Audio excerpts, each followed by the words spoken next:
जहाँ रिश्ते रक्त से नहीं विश्वास से बंधे होते हैं, वहीं एक संदेह रिश्तों को जलाकर राख कर देता है। और यहीं से शुरू होती है आल्हा और उदल की सबसे पीड़ादायक यात्रा। मल्हना जो आल्हा उदल को अपने सगे बच्चों की तरह प्यार करती थी, जो माहिल की बातों से विचलित हो गई, महोबा के सिंहासन पर मंडराते खतरे नजर आने लगे, वहीं वह तुरंत ही महाराज परमाल के पास पहुंची और अपनी बात कही। राजा परमाल ये बात सुनकर बोले, नहीं महारानी, आप बहुत बड़ी भूल कर रही हैं। इस तरह का विचार आया ही क्यों? आल्हा और उदल दोनों स्वामी भक्त हैं, वे दोनों कभी हमारे विरुद्ध कोई काम नहीं करेंगे। तभी मल्हना बोली, यदि ऐसा है तो आप आल्हा उदल से वो घोड़े मंगवा लीजिए। मैं विश्वास से कहती हूँ कि वो घोड़े नहीं देंगे, और जब तक ऐसा नहीं होता हम जल ग्रहण नहीं करेंगे। तब राजा परमाल ने कहा, ठीक है। तभी राजा परमाल ने आल्हा उदल को बुलवाया और वो दोनों तुरंत ही राजा परमाल के पास पहुँच गए। राजा ने उनसे सीधे सीधे पूछा कि यह घोड़े कहाँ से मिले हैं। आल्हा ने विनम्रता से उत्तर देते हुए कहा, महाराज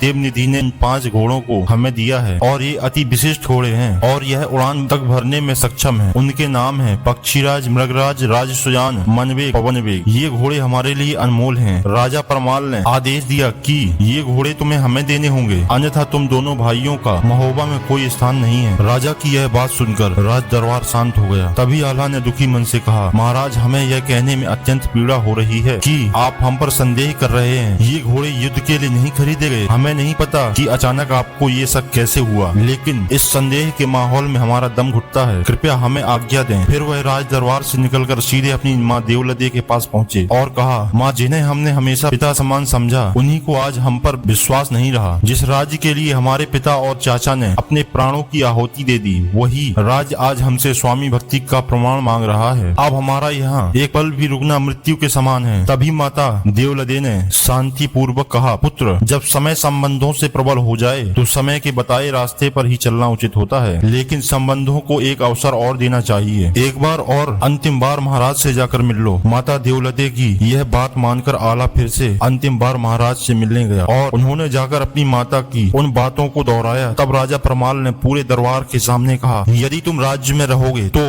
गौमांस खाओगे, यदि तुम पानी पियोगे तो गाय का रक्त पियोगे, और यदि तुम किसी स्त्री के साथ सोओगे तो बहन के साथ सोओगे। राजा परमाल की यह बात सुनकर आल्हा का क्रोध उमड़ पड़ा। उन्होंने तुरंत दरबार छोड़ दिया। उदल ने भी अपनी पगड़ी उतारकर फेंक दी और कहा, अब हमारा यहाँ कोई स्थान नहीं है। उस रात घनघोर बरसात हो रही थी। भादों की आधी रात में आल्हा और उदल अपनी माँ देवलदे को साथ में लेकर महोबा नगरी छोड़कर किसी अन्य अज्ञात स्थान की ओर निकल पड़े। पूरा महोबा नगर यह दृश्य देखकर शोक में डूब गया। यह एक अत्यंत दुखद और करुण समय था। दुखी होकर लोग गाने लगे, सावर चूड़िया नागर छोड़े, बंजर बनेजे जाए, और टपक बूंदे कपड़न पर दया न काहू ठौर दिखाए। आल्हा चलवे उदल चलवे, जैसे राम लखन चले जाए, और राजा के डर कोई न बोले, नैना टपक टपक रह जाए। नगरवासी अपने आंसुओं को रोक नहीं सके। उनकी आंखों से आंसू बहने लगे, मानो राम फिर से वनवास को जा रहे हों। नगर निवासी आंसू ढरे, फिर से राम चले वनवास। राजा के भय को देखकर नगर निवासी डबडबाई आंखों से खामोश खड़े रहे। यह दृश्य अत्यंत करुण और हृदय विदारक था। इसी बीच आल्हा उदल की दुर्दशा की खबर कन्नौज की राजा जयचंद तक पहुंच गई। उन्होंने तुरंत अपने दूत को आल्हा उदल के पास भेजा। दूत ने आल्हा और उदल के पास जाकर कहा, प्रणाम महाबली आल्हा, मैं कन्नौज के राजा जयचंद का दूत हूँ। महाराज ने आपके लिए एक संदेश भेजा है। फिर दूत ने संदेश पढ़कर सुनाया, प्रिय आल्हा और उदल, सबसे पहले आपकी माता देवलदे को मेरा प्रणाम। मुझे पता चला है कि आप अपना राज्य त्याग चुके हैं। ऐसी अवस्था में मैं चाहता हूँ कि आप मेरे राज्य में आकर रहें। जब तक आपका मन करे हमारे यहाँ अतिथि बनकर रहें, और यदि कन्नौज का माहौल आपको अनुकूल लगे तो मेरा विनम्र निवेदन है कि आप हमारी सेना की बागडोर संभालें और कन्नौज का मान बढ़ाएं। ये सुनकर आल्हा उदल ने राजा जयचंद का निमंत्रण स्वीकार कर लिया और कन्नौज की ओर चल पड़े। कन्नौज में पहुंचने पर राजा जयचंद ने राजकीय सम्मान के साथ उनका स्वागत किया। उन्होंने आल्हा उदल को राजमहल में ठहराया। कुछ दिनों बाद आल्हा उदल ने कन्नौज की सेना को सशक्त बनाने का काम शुरू कर दिया। इधर महोबा में माहिल आल्हा उदल को बेघर करने के बाद भी चुप नहीं बैठा। मौका पाते ही वह राजा पृथ्वीराज चौहान के दरबार में दिल्ली जा पहुंचा। वहां जाकर माहिल ने कहा, महाराज, सिरसागढ़ की हार का बदला लेने के लिए आपको महोबा के ऊपर आक्रमण करना चाहिए। यह समय उचित है क्योंकि राजा परमाल ने आल्हा उदल को अपने राज्य से बाहर कर दिया है और अभी वे कन्नौज में रह रहे हैं। पृथ्वीराज चौहान माहिल की बातों में आ गए। जिस धरती के लिए खून बहाया, उसी धरती ने जब साथ छोड़ दिया, तब इतिहास की सबसे महान गाथा जन्मी, जहाँ अपमान से नहीं आत्मसम्मान से वीरों की पहचान बनी। क्या होगा इस युद्ध में? मोहब्बत सब कुछ खो बैठेगा या फिर एक बार आला और उदल दुश्मनों पर काल बनकर टूट पड़ेंगे? आगे की कहानी जानने के लिए हमारे साथ जुड़े रहें और अगले वीडियो का इंतजार करें। कमेंट में अपनी राय भेजें। वीडियो को पूरा देखने के लिए धन्यवाद।